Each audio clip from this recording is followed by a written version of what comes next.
Jesús seguiré, pongo en él mi mirada, veo su gran amor, canto sus alabanzas, a Jesús seguiré.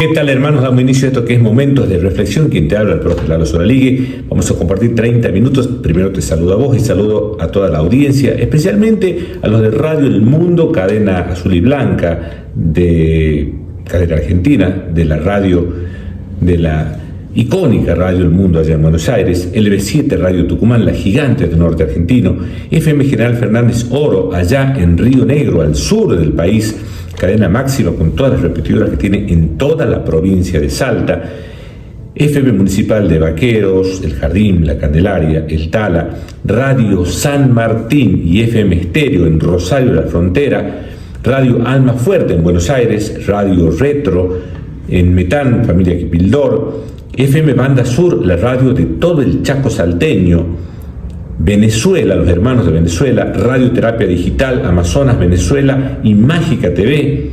Saludo a los hermanos paraguayos, Imagen Radio Pi, a los hermanos de México, la Mega Guanatosím FM, a los hermanos de Bolivia, FM Río Sol Tarija, a los hermanos de Ecuador, Fortaleza Radio TV, Canal 10 de Salta, Cable Express de Salta, Somos Salta, Somos Jujuy, por Flow, para todo el país.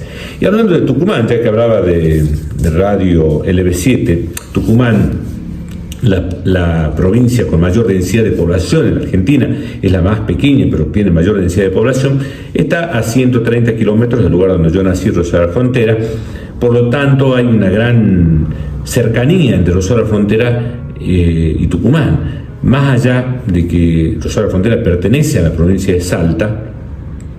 Por cercanía nos vamos, muchos de los jóvenes, o nos íbamos en ese tiempo, a estudiar en Tucumán. A la postre seguimos, porque mis hijos, por ejemplo, siguen estudiando ahí en San Miguel de Tucumán. Caso mío, terminé la secundaria y quería estudiar medicina. Esto fue en el año 1986, hace mucho tiempo, para que se den una idea, cuando Argentina salió campeón del mundo con Maradona. Le ganó 3-2 la final a Alemania, anteriormente le había ganado a Inglaterra con los 2 goles de Diego, con el golazo y el otro que hizo con la mano. Y después, en ese entonces, yo ingresaba a la Universidad Nacional de Tucumán, a estudiar medicina. ¿Por qué quería estudiar medicina? Porque había vivido, como conté en otros programas, en mi niñez en el campo, y en el campo se nota la ausencia de médicos, la ausencia de galenos. Cuando hay un enfermo y a veces una enfermedad complicada, es muy difícil, más en esa época, llegar a un pueblo, y llegas al pueblo y no hay tomografía y no hay elementos de tecnología, y generalmente se los deriva a las ciudades en las ambulancias por los caminos rotos. Te imaginas un quebrado que vaya por esos caminos de la ruta 5 que está rota ahí en Anta, llegas a Salta totalmente destrozado. Entonces yo veía la necesidad del médico y digo, ¿por qué no puedo ser yo médico y ayudar y curar sobre todo a los pobres? Porque fíjate vos que muchas veces hay algunos médicos que cuando lo atienden a la gente en la parte pública, ¿qué quiere? A ver si nos lo revisan el chiquito. A ver, sí, fiebre, tome, listo, vaya.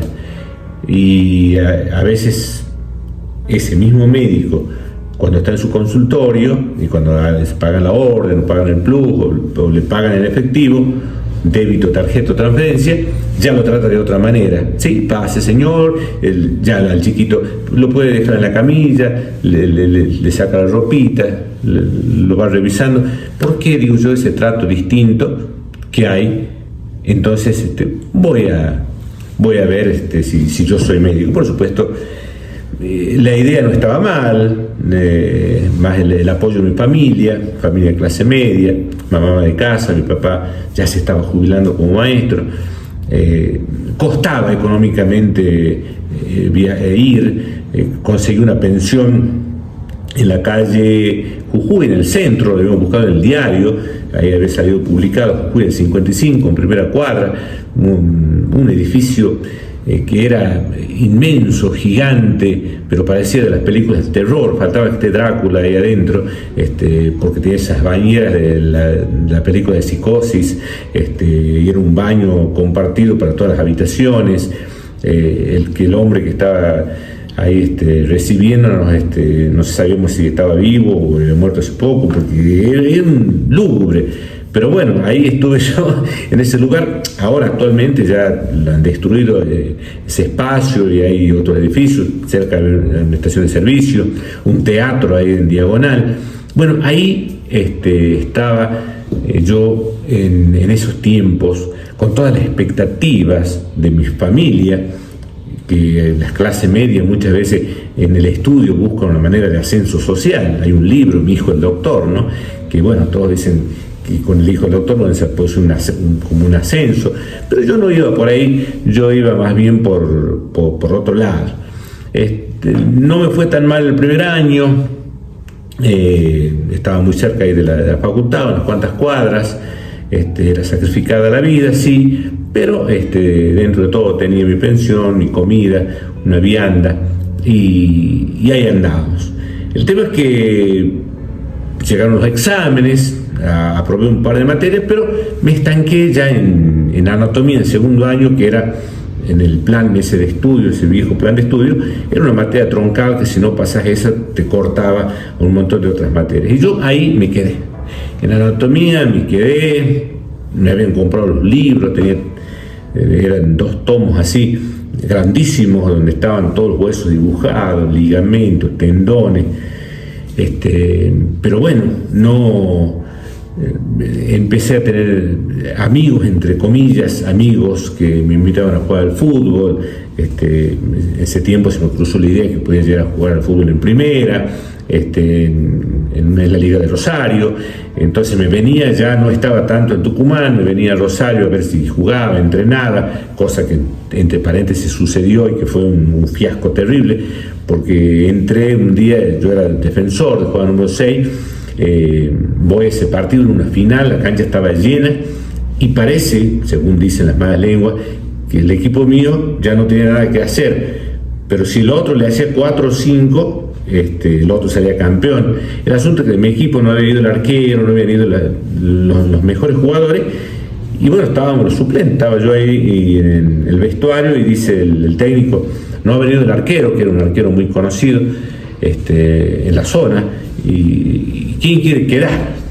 Miren eso, ¿quién quiere quedar? Entonces yo no había debutado en primera, porque estaba de suplente como defensor, y sí, cuando jugábamos ahí en el barrio, en las canchitas, así de arquero, pero no para jugar en la liga. Pero bueno, yo levanté la mano, me puse el buzo, el número 1, entré a la cancha, estaba llenísima la cancha, y bueno, me insultaron en todos los idiomas y dialectos que se puedan imaginar, porque en el primer tiempo ya me habían hecho 4 goles, claro, pasaban como hasta el otro arquero, creo que del otro arco, cuando hacía saco de arco, apuntaba para hacerme un gol, porque claro, tenían que hacer 4 goles, no solamente hicieron 4, hicieron 6 o 7. Primer tiempo yo me di cuenta cómo venía la mano, y ahí tuve un hilo de dignidad, y agarré la camiseta, me saqué la camiseta y se la tiré y me fui.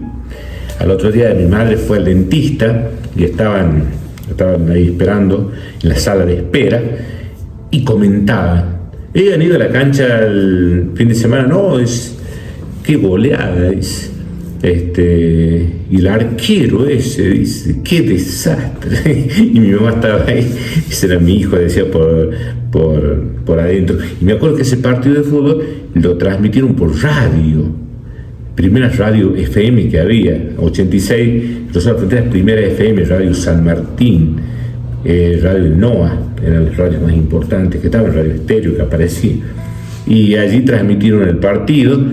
Y mi abuela, viejita, me cuenta mi mamá el otro día, que escuchaba cada rato ¡gol! Y decía: ese gol de Lalito, no, ese le están haciendo a Lalito. ¡Gol! Al rato, ¿qué es de Lalito? No, abuela. Y bueno, así han sido como 6 o 7. Bueno, entonces todo ese tiempo eso me consumió mucho tiempo, Y imagínense, allá en Tucumán la facultad estaba frito. Y ahí cometí un nuevo error, que no fue decirle a mis padres que me iba mal, sino que ahí vamos, sí, ya hay otro examen, no, hay otra mesa. Y así fui pateando un año más. En la primera tenía el segundo, hizo otro año más, un tercer año, y ya las mentiras eran muy grandes. Ya llegó un momento que no me animaba a mirarlo a los ojos. Cuando volvía a mi casa los fines de semana no me animaba a mirar los ojos a mi papá y a mi mamá, porque me daba vergüenza, digamos. Tenía vergüenza, aunque parecía un sinvergüenza, pero me daba vergüenza, porque digo, la pucha, no estoy estudiando, y ellos estaban esperanzados en que, es más, el dinero que muchas veces no le compraban ropa a mis hermanos más chicos, que iban a la secundaria o a la primaria, era todo para mí. Entonces, digo yo, está mal lo que estoy haciendo, está mal. Y entonces, una noche, un jueves a la noche en Tucumán, dije, ya no puedo vivir más esta vida de farsa. Ahí en la Jujuy del 55 tomé la decisión de juntar todo en un par de bolsas, porque tampoco no era mucho lo que tenía. Y cuando este hombre que le conté al principio, que estaba ahí como de cuidador, digamos, el portero, se descuidó, salí con todas las bolsas y me vi, tomé el colectivo y me volví a casa. Le dije, miren, mamá, papá, lamentablemente tengo que decirle que no he estado estudiando, que les estuve mintiendo, que en realidad ya voy el tercer año que concurro a la carrera, pero todavía no he pasado todas las materias. Ya no voy a mentir más, ya no quiero seguir mintiendo, yo no quiero estudiar ya medicina, no quiero estudiar medicina, yo voy a volver a trabajar. Y bueno, la decepción fue grandísima, sobre todo por la mentira, sobre todo por el esfuerzo que ellos estaban haciendo. Y yo, como pasaba un poco la situación, le digo, pero por lo menos no me ahorró un mes, le digo, porque ahora he salido, le digo, sacó todos los bolsos y no he pagado este último mes, le digo, justo estaba descuidado el hombre, le digo, y me fui. Y mi papá me dice, sinvergüenza, encima de mentiroso, de vago, sinvergüenza por no haber pagado. Bueno, fue terrible para todos, pero yo me sentí ahí liberado, Y fue allí cuando sino concretamente Mario, un amigo, no era compañero de la escuela, iba a otro curso, pero me dice, un día voy a misa yo, y cuando salía, me dice, mira, hay un grupo de jóvenes que están por su obra de teatro. Ya era casi fin de año, ya ese año yo lo había perdido totalmente. Están por hacer una obra de teatro, y si querés participar, y después creo que hacen una misión a un pueblito en el campo, y bueno, no sé si querés participar. Y bueno, yo como ya no hacía nada, estaba en mi casa ahí pagando culpas de mi responsabilidad, fui a ese grupo. Participé en la obra de teatro, fue mínima mi participación, entraba con una bandeja con café, y se va a servir café. Bueno, ese era todo mi papel en esa obra, pero sí me hizo un lindo grupo de amigos y me sumé a esta misión que se realizó en una localidad llamada Antillas, que está casi al límite con Tucumán, en la provincia de Salta, entonces al este de Salta. Entonces fuimos a misionar, me sentí útil, porque también hubo una inundación tiempo después y le llevábamos ropa a la gente, íbamos a visitar las casas, veíamos a los ancianos que estaban solos, y empezó en mi interior a surgir como algo especial. Y ahí la que nos lideraba, nosotros decíamos tía, era una señora llamada Jacinta Arroyo, que la que nos convocaba. Y un día no había ido el cura a dar una misa, y dice, Lalo, vas a tener que dar una celebración de palabra. ¿Y qué es eso? Leer la lectura, hacer una oración, más o menos con un esquemita parecido a la misa, no es una misa, algo parecido, pero acá está todo en el libro, vos tenés que leer y después de la Biblia hacías una breve explicación. A mí me encantaba, ya me había empezado a encantar eso de la palabra de Dios, una cosa que yo me sentía tan mal, porque me sentía fracasado. Los vecinos me decían, mira ese vago, cómo le hace gastar plata. Un día fui al carnicero y el carnicero me dijo, ya está, deja de molestar, a ver si encaminas tu vida. Entonces yo me sentía mal, entonces empecé a leer la palabra de Dios y sí, le dije, voy a hacer la explicación de la Biblia, voy a hacer la celebración de la palabra. Y a partir de ahí fue el Espíritu Santo, indudablemente, que vino en busca de mí cuando nadie me veía como valioso, como importante, cuando todo estaba fracasado, cuando mi vida era como un barco sin timón, sin vela, que los vientos le llevaban de un lado para otro, donde nada me salía bien. En el fútbol me había ido mal, me fracasaba en el amor, fracasaba en el juego, fracasaba en el estudio. Digo yo, qué difícil, ¿no? A veces pasamos momentos de la vida y bueno, ese momento de la vida fui alcanzado por Cristo, y a partir de allí empecé a hacer las celebraciones, me empecé a integrarme más al grupo, y hasta que en un momento dije, bueno, sí, mi vida, me sentí amado por Dios, me sentí perdonado por Dios, sentí que Él no me juzgaba, que Él no me condenaba, que Él no me señalaba, que Él me comprendía, que Él había visto mis caídas, las cosas que hice en la oscuridad, lo que no hice, y que a pesar de eso había muerto en una cruz y estaba vivo y me amaba y me abrazaba. Yo ya no sentí como ni una imagen, ni un templo, yo sentí el amor de Dios y la posibilidad de renacer como las águilas, volver a renacer.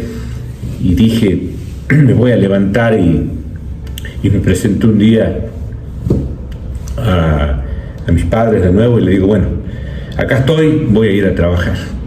Y mis padres se miraron y dijeron, no sé, ¿qué vas a trabajar? Porque sos inútil para todo, sos un inútil, sos un bueno para nada ya. Estaba enojadísimo y con toda razón. Bueno, dice, como son los padres, si querés te damos otra oportunidad, digo, para que vas a estudiar, fíjate vos qué carrera puedes hacer. Bueno, le digo, y ahí me fui yo a Filosofía y Letras. Y ahí, para ser sincero, vi las carreras que había: geografía, filosofía, ciencia de la educación, historia, y elegí historia, como podía haber elegido cualquiera de las otras, pero era más o menos la línea de las que me gustaban, no las ciencias duras, sino las ciencias sociales, así que elegí historia y me puse a estudiar con voracidad.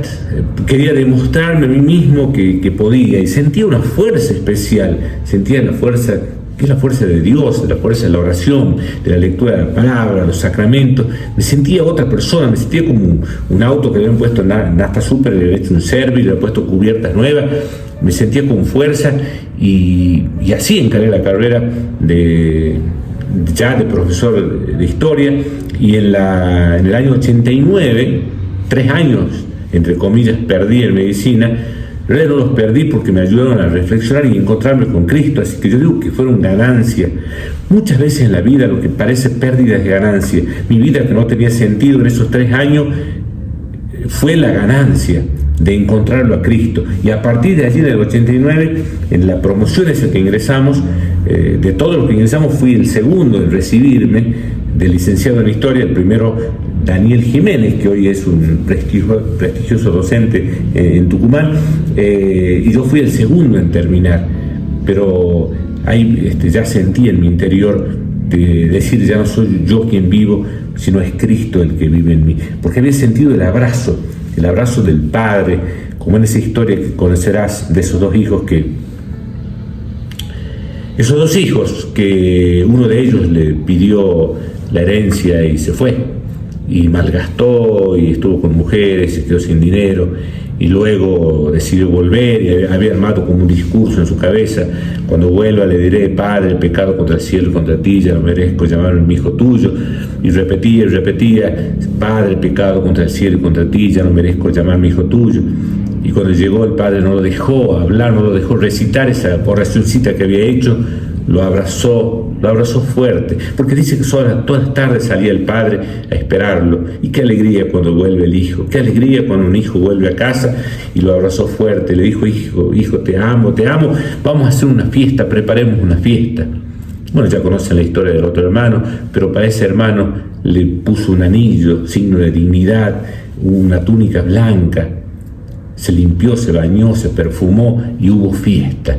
Porque dice que hay más alegría en el reino de Dios cuando un pecador se convierte. Y así fue la historia, como de pecador me acercó, me dejé alcanzar por Dios. Por supuesto que la conversión no es que ahí nomás ya cambió todo, como en las películas, ¿no? Lleva años y hay un montón de cosas que todavía tengo que mejorar y cambiar, pero yo creo que ese encuentro con Cristo, que te invito que lo vuelvas a tener, un encuentro personal con Jesús, no en una estampita, no en un templo, no ni siquiera con un libro de una Biblia, no, un encuentro personal, que puedas sentir en tu interior, que puedas sentir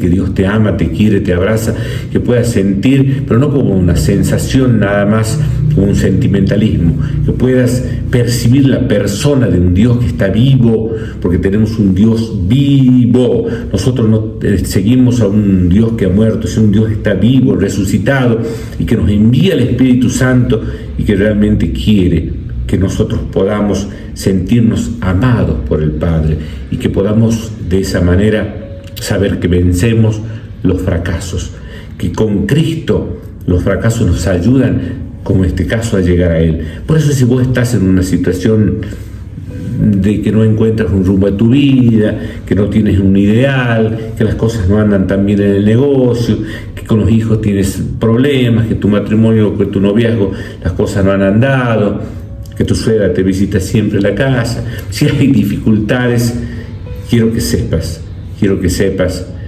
que hay una nueva oportunidad de renacer en Cristo, que Dios nos ama y que te ama como soy, con los pecados que tenés. Pues al principio usted no sabe, vos no sabés los pecados que yo tengo.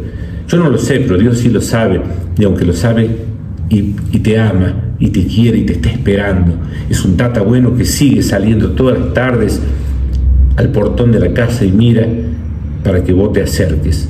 Pero no te está diciendo que te acerques, que lo tienes que hacer en una iglesia más cercana, tienes que ir a una iglesia más cercana, pero no se trata de la iglesia o del templo, es a la persona de Jesús, a ese mismo Dios que está vivo. Te acerques y pruebes qué bueno que es el Señor.